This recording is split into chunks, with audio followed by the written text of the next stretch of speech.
হুজুর আমারে 3টা চান্স দেন। এবার হযরত ওমর ফারুক রাদিয়াল্লাহু তাআলা আনহু ডাক দিয়া কয়, তুমি যেই 3টা কথা বলছো একটা শর্তের মাধ্যমে তোমার শর্তগুলা মানতে পারি। ডাক দিয়া কই, কি শর্তের মাধ্যমে? মদিনার জমিনের মধ্যে তোমার কোনো আত্মীয় স্বজন আসেনি, যদি কোনো আত্মীয় স্বজন তোমার জিম্মাদারির দায়িত্ব নেয়, যতদিন পর্যন্ত তুমি না আসবা ততদিন পর্যন্ত তোমার জিম্মাদারির দায়িত্ব নেই, তুমি যদি না আসো তাকে ফাঁসি দেওয়া হবে। এই কথা মাইনা কেউ যদি এই দায়িত্ব নেয় তাইলে তোমাকে আমি ছাড়তে রাজি। মুসলমান ভাইয়েরা আমার, যুবকটা চোখের পানি ছাইরা ডাক দিয়া কই, হুজুর 350 মাইল দূরে আমার বাড়ি, মদিনার জমিনের মধ্যে আমার কোনো আত্মীয় নাই। হুজুর মদিনার জমিনের মধ্যে আমার কোনো আত্মীয় নাই, আমার জিম্মাদারির দায়িত্ব কেউ নিতে পারবে না। এরে বন্ধু, আখুল মুসলিম, মুসলমান মুসলমান ভাই ভাই, কিসের সম্পর্ক বলেন? ভাই ভাই সম্পর্ক। প্রিয় ভাইয়েরা আমার, আজকে কিন্তু আমাদের মধ্যে এই ভাই ভাই সম্পর্ক নাই। আজকে আমাদের একজন মুসলমানের সন্তান যদি ভালো কোনো চাকরি পায়, আরেকজন মুসলমানের সন্তান হিংসা করে, আছে না নাই বলেন? একজন মুসলমানের সন্তান যদি ভালো কোনো ব্যবসা করে, পাশের ঘরের মুসলমান হিংসা করে। একজন মুসলমান যদি ভালো কোনো কাজ করে, কয়েক ডজন মুসলমান তার হিংসা করে, আছে না নাই? দেখবেন অনেক মহিলারা আছে, এই স্বভাবটা বেশি মহিলাদের ভিতরে। কিন্তু আল্লাহর হাবিব বলেন, আল মুসলিমুন আখুল মুসলিম, মুসলমান মুসলমান ভাই ভাই, ভাই ভাইয়ের মধ্যে কোনো প্রকার শত্রুতা থাকতে পারে না। মুসলমান ভাইয়েরা আমার, গভীর মনোযোগ। একজন যুবক 350 মাইল দূর থেকে মদিনার উদ্দেশ্যে রওনা দিলেন। আমার নবীর রওজা মুবারক জিয়ারত করবেন। জোরে কোন, কি করবেন? আমার নবীর রওজা মুবারক জিয়ারত করবেন। যুবক ঘোড়ার উপরে উঠা আল্লাহর নবীর রওজা মুবারক জিয়ারত করার জন্য 350 মাইল দূর থেকে মদিনার উদ্দেশ্যে রওনা দিলেন। ওনার 1 নম্বর উদ্দেশ্য হলো আমার নবীর রওজা মুবারক জিয়ারত করবেন। কারণ আমার নবী বলেন, রে মানজারা কবরি ওয়াজাবাত লাহু শাফাআতি ইয়াউমাল কিয়ামা। আল্লাহু আকবার, জোরে বলেন। আমার নবী ডাক দিয়া কয়, পৃথিবীর মানুষ, এ পৃথিবীর মানুষ, আমি নবী ঘোষণা কইরা দিলাম, তোমরা যারা আমি নবীর রওজা মুবারক জিয়ারত করবা, আমি নবী হাসরের ময়দানে তাদেরকে সুপারিশ করব। এর মুসলমান, আমি আপনাদের কাছে জানতে চাই, নবী যদি আমাদেরকে হাসরের ময়দানে সুপারিশ করে, আমাদের কোনো চিন্তা আসেনি? কবে আসবে মদিনার পয়গাম, গায়ে বাঁধবো হাজিদের হেরাম। মদিনা যাওয়ার আশা আছে না নাই? কে কে যাইতে চাই? 2 হাত তুলে দেখায়। নারে তাকবীর, নারে রিসালাত, নারে গাউসিয়া, মাসিহাত দরবার শরীফ। আমার সাথে সাথে বলেন, আল্লাহ কবুল করার মালিক, ঠিক কি না? হাত নামান, আমার সাথে সাথে বলেন, কবে আসবে মদিনার পয়গাম, গায়ে বাঁধবো হাজিদের হেরাম। আমি ঘুরবো মদিনার চারিপাশ, দু চোখে দেখব সবসে গুম্বাদ। আমি ঘুরবো মদিনার চারিপাশ, দু চোখে দেখব সবসে গুম্বাদ। আল্লাহু আকবার। মুসলমান, গভীর মনোযোগ। ওই যুবক 350 মাইল দূর থেকে রওনা দিলেন। 1 নম্বর উদ্দেশ্য হলো আমার নবীর রওজা মুবারক জিয়ারত করবেন। 2 নম্বর উদ্দেশ্য হলো হযরত ওমর রাদিয়াল্লাহু তাআলা আনহুর পিছনে 2 রাকাত নামাজ আদায় করবেন। বন্ধুরে আমার, 350 মাইল দূর থেকে যুবক রওনা যখন দিলেন, ওই যুবক আস্তে আস্তে আস্তে আস্তে মদিনার জমিনের দ্বার প্রান্তে যখন চলে আসলেন, ওই মদিনার জমিনের দ্বার প্রান্তে আইসা ওই যুবকটা ক্লান্ত হয়ে গেছে। ওই যুবকটা তাকাইয়া দেখে বিশাল একটা খেজুরের বাগান দেখা যায়। ওই খেজুরের বাগানের খেজুরের গাছগুলা ছোট ছোট গাছ। এবার যুবকটা বড় একটা খেজুরের গাছের সাথে তার গুড়াটারে বাইদা যুবকটা এবার ওই গাছের ছায়ার তলে এবার বসে গেলেন। যুবক যুবকটার চোখের মধ্যে ঘুম চলে আসলেন। ঘুম যখন চলে আসছে, ওই মুহূর্তের ভিতরে তার ঘোড়াটা যখন ওই গাছের মধ্যে বাঁধছিলেন, ওই ঘোড়াটাও প্রচন্ড ক্ষুধার্ত ছিল। ওই ঘোড়াটা ছুঁইটা গিয়া খেজুর গাছ যে ছিল, ওই খেজুর গাছের কয়েকটা খেজুর গাছ খায় ফেলছে। বন্ধুরে আমার, এই খেজুর বাগানের যিনি মালিক ছিলেন, ওই মালিক ছিলেন একজন বৃদ্ধ ব্যক্তি। জোরে কোন কি ব্যক্তি? বৃদ্ধ ব্যক্তি রাগান্বিত হয়ে গেছে। সবে মাত্র খেজুরের গাছগুলা লাগাইলাম, আর এই খেজুরের গাছগুলা খায় ফেলছে। এর মুসলমান যেমনি ভাবে দেখবেন মানুষের ক্ষেতের মধ্যে যায় যখন গরু লাগে, দেখবেন পাগলের মতো হয়ে যায়। ক্ষেতের মালিক ঠিক কিনা জোরে কন? মানুষের কোনো কিছু জায়গা, কোনো কিছুর মধ্যে যায় যখন মানুষের গরু লাইগা যায়, তখন মানুষের মেজাজ আর ঠিক থাকে না। আবার অনেক মুরব্বীরা আছে মাথার মধ্যে টুপি থইয়া ওই ক্ষেত থেকে ফদাইতে ফদাইতে সাজা নেয়, আছে না নাই? হ্যাঁ, এটা করাম এটা করাম, গরু হ্যান্তা দিয়া দেবো হ্যান্তা দিয়া দেবো, আছে না নাই? যে গালাগালি মুসলমানের স্বভাব হতে পারে। রে ভাইয়েরা আমার, বেশি সমস্যা হলে সামাজিকভাবে বুঝিয়ে দিবেন। কারণ মনে রাখবেন, আল্লাহর হাবিব সাল্লাল্লাহু আলাইহি সাল্লাম বলেছেন, আল্লাহুম্মা ইন্নাকা আফুউন তুহিব্বুল আফওয়া ফাআফু আন্নি। আল্লাহ তাআলা ক্ষমাকারী, তিনি ক্ষমাকারীকে ভালোবাসেন। সুবহানাল্লাহ বলেন। সেই জন্য মুসলমান আপনার সাথে অপরাধ করলে গালাগালি করেন না, ক্ষমা করে দিন। এই ক্ষমা করা কার সুন্নত? আল্লাহর। আল্লাহর। জোরে কোন কার সুন্নত? আপনারা কি বিরক্ত হচ্ছেন? কার সুন্নত বলেন? মুসলমান ভাইয়েরা আমার, মুরব্বী ব্যক্তি বাগানের দিকে তাকাইয়া দেখে রে, এই বাগানের ছোট্ট ছোট্ট অনেকগুলা গাছ ওই গোড়াটা খেয়ে ফেলছে। এবার মুরব্বীটা রাগান্বিত হয়ে গেছে। হাতের সামনে কয়েকটা পাথর পাইছে, ওই পাথর দিয়া এমন ভাবে ইটা দিছে রে, এমন ভাবে ঢিল দিছে। ঢিল দেওয়ার কারণে ওই যে গোড়াটা ছিল, গোড়াটার মাথার মধ্যে পইরা ওই গোড়াটার সাথে সাথে দুনিয়ার জমিন থেকে বিদায় হয়ে গেছে। এবার এই মুরব্বীটা মনে মনে ভাবতেছে, হাইরে আমি কি করলাম, কি করলাম? আমি ছোট্ট একটা কাজের কারণে, ছোট্ট একটা ভুলের কারণে আমি গোড়াটারে মাইরা ফেললাম। গোড়াটার মালিক যদি উঠে, তাইলে তো গোড়াটার মালিক আমারে ক্ষমা করবে না। তার চাইতে বড় কারণ হইল আল্লাহর দরবারের মধ্যে আমি কি জবাব দেব, কি জবাব দেব? মুসলমান ভাইয়েরা আমার, হঠাৎ করে এই চিন্তা যখন করতেছে, ওই যুবকটা গাছের তলের মধ্যে ঘুমাচ্ছে। হঠাৎ করে তার ঘুম ভাঙা গেছে। ঘুম যখন ভাঙা গেছে রে মুসলমান, এবার যুবকটা তাকাইয়া দেখে রে, পুরাটা একটা জায়গার মধ্যে মৃত অবস্থায় পড়ে আছে। যুবকটা এবার মনে মনে ভাবতেছেন, হাইরে আমার গোড়াটারে কে মারলো? হঠাৎ করে তাকাইয়া দেখে মুরব্বী লোকটা দাঁড়িয়ে আছে। এবার মুরব্বী লোকটারে ডাক দিয়া কয়, আরে আল্লাহর বান্দা, ও মুরব্বী, আমি আপনার কাছে জানতে চাই গোড়াটারে কে মারছে? এবার ডাক দিয়া কয়, গোড়াটারে আমি মারছি। কি জন্য মারছেন? তোমার গোড়াটা আমার ছোট্ট ছোট্ট খেজুরের গাছগুলা খায়া ফেলছে, এই জন্য আমি গোড়াটারে মারছি। বন্ধুরে আমার, অনেক যুবকদের মাথার ব্রেন কিন্তু একদম গরম, আছে না নাই? মাথার ব্রেন গরম হয়ে গেছে। যুবকটা হাতের মধ্যে এইভাবে একটা পাথর নিয়ে মুরব্বিটারে আঘাত করছে রে। আঘাত করতে দেরি হয়েছে, মুরব্বিটার সাথে সাথে দুনিয়ার জমিন থেকে বিদায় হতে দেরি হয় নাই। এরে মুসলমান, যখন মুরব্বিটা বিদায় হয়ে গেছে, এবার যুবকটা মনে মনে ভাবতেছেন, হাই রে আমি কি করলাম, কি করলাম? আমি নিজের হাতে একটা মানুষের দুনিয়ার জমিন থেকে বিদায় করে দিয়েছি। আল্লাহর দরবারের মধ্যে আমি কি জবাব দেব?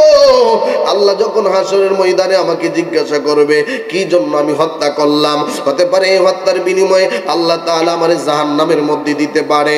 বন্ধুরে আমার, মুরব্বিটা মৃত অবস্থায় পড়ে আছে। যুবকটা চাইলে ইচ্ছা করে কিন্তু পালায়া যাইতে পারতো, কিন্তু যুবকটা যাই নাই, এই জায়গার মধ্যে দাঁড়িয়ে আছে। সন্ধ্যা হয়ে গেল। মনে মনে ভাবতেছেন, যেহেতু আমিরুল মুমিনিন হযরত ওমর রাদিয়াল্লাহু তাআলা আনহুর কাছে বর্তমান রাষ্ট্রের ক্ষমতা, ওমর রাদিয়াল্লাহু তাআলা আনহুর কাছে যাইয়া এর একটা বিচার করা হবে। ইসলামিক পদ্ধতি অনুযায়ী যেই বিচার করে ওই বিচার আমি মেনে নেব। আল্লাহ তাআলা আমারে হাসরের ময়দানে মাফ করবে। সুবহানাল্লাহ জোরে বলেন। কেমন মুসলমান চিন্তা করছেননি? অথচ আমরা কেমন মুসলমান?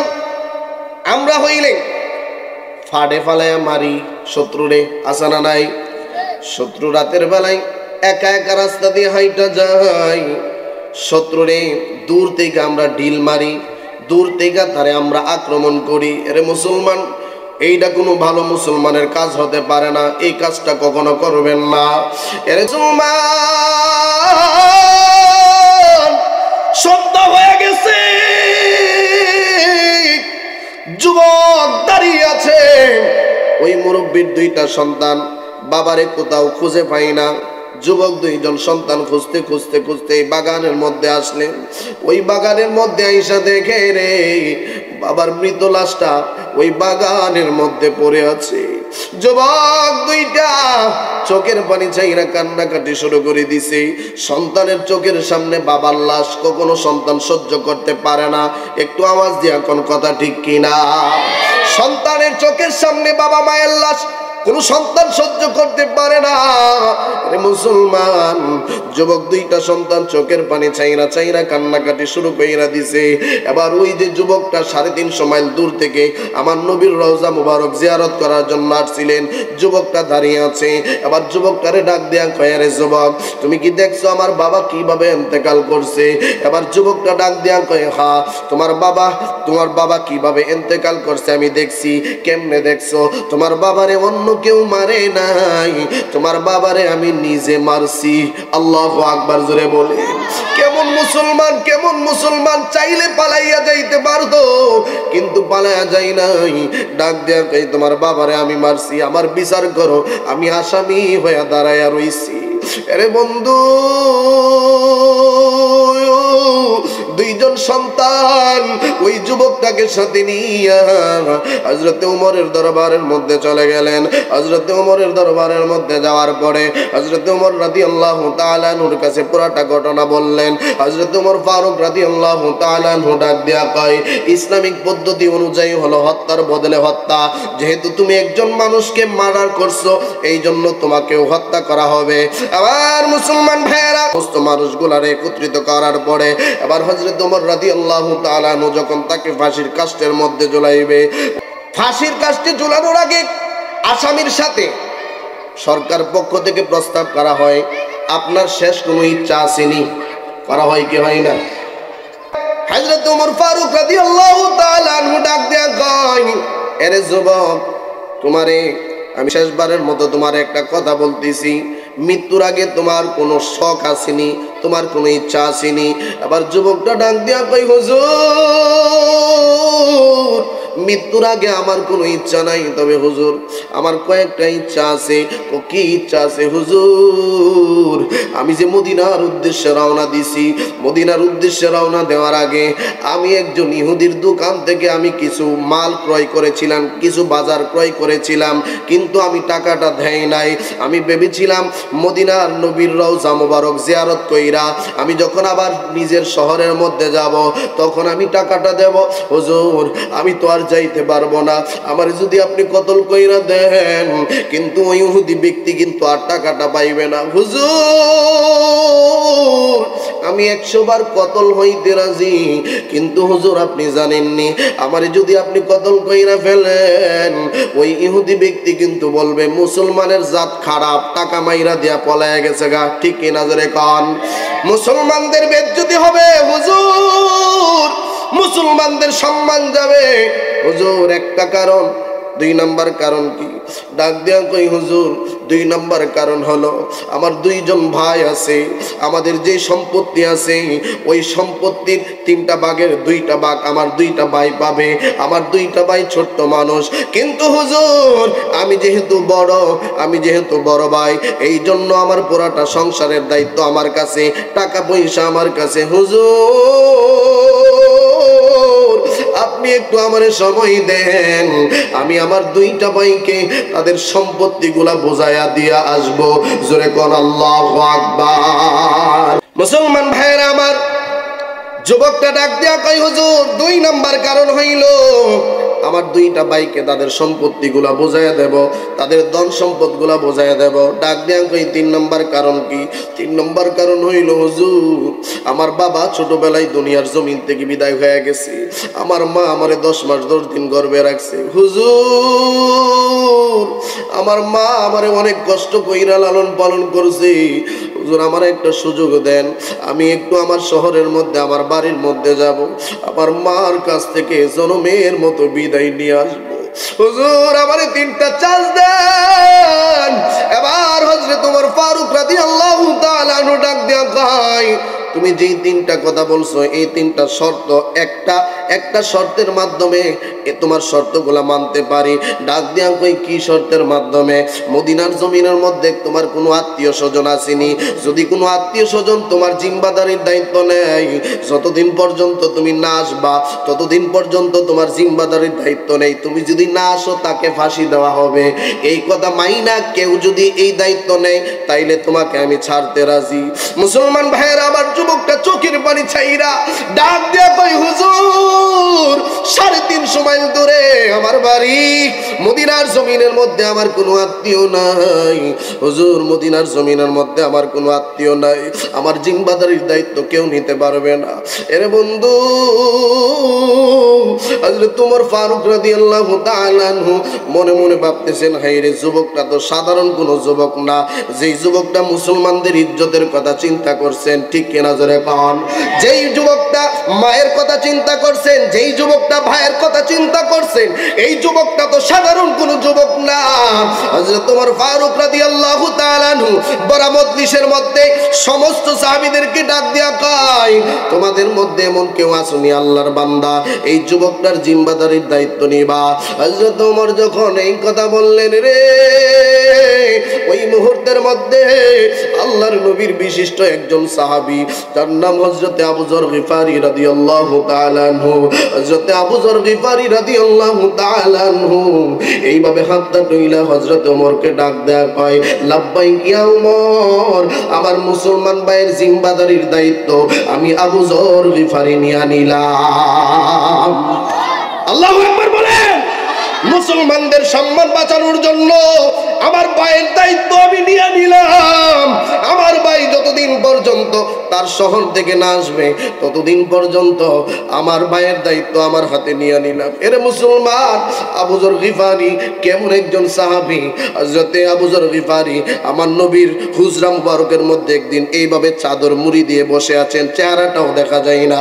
হযরতে জিবরাইল আলাইহিস সালাতু ওয়াস সালাম আমার নবীরে ডাক দিয়া কয়, ইয়া রাসূলুল্লাহ, নবী গো, ওই এই যে চাদর মুড়ি দিয়া বসে আছে এটা বুঝি আবু যর? আমার নবী ডাক দিয়া কয়, হ্যাঁ আবু যর। তুমি আবু যর রে কেমনে চিনলা?